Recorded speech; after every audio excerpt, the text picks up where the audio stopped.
Assalamualaikum warahmatullahi wabarakatuh. Pak Ustadz, saya mau bertanya, apakah benar bertawasul hukumnya syirik? Tolong dijelaskan. Terima kasih. Aduh, masih ada aja orang yang mengatakan tawasul syirik. Jadi begini saudaraku, kalau ada ustadz atau ulama yang mengatakan tawasul syirik, boleh jadi perkataannya didasari karena ketidaktahuannya mengenai makna tawasul yang sebenarnya. Ibarat ngopi kurang kental, tidur kurang nyenyak, makan kurang lahap, akhirnya ngomongnya ngaco. Nih, seperti ustadz yang satu ini nih. Nih dengerin nih.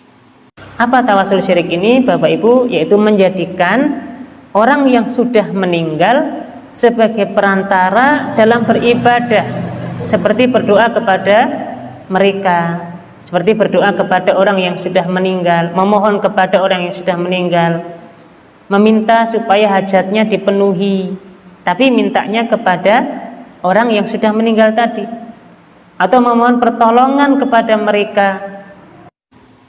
Sebagaimana kita ketahui, pengertian tawasul berarti mengambil wasilah, perantara.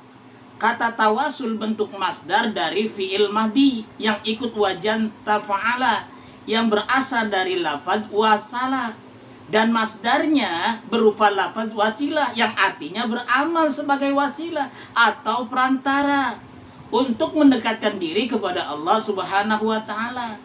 Tawasul menurut bahasa yakni adalah al-wasilah, berarti segala hal yang dapat menyampaikan dan mendekatkan kepada sesuatu.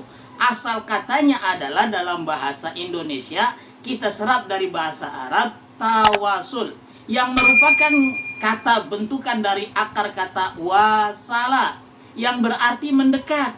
Kata wasilah berarti perantara atau sarana, sesuatu yang dianggap dapat membantu mendekatkan antara dua hal. Misalnya bertawasul kepada para wali Allah yang telah wafat. Tujuannya adalah agar seorang muslim dapat mendekatkan diri kepada Allah Subhanahu wa taala, permohonannya bisa dikabulkan. Makanya dalam kamus bahasa Indonesia, kata wasilah diartikan ikatan, perhubungan atau pertalian. Media-media pengajaran tersebut wasail al-taklim, karena membantu mendekatkan pemahaman peserta didik terhadap pelajaran. Kemudian juga media-media sosial dalam bahasa Arab disebut wasail at-tawasul al-istimai, karena membantu mendekatkan jarak komunikasi antara sesama kita. Begitu saudaraku.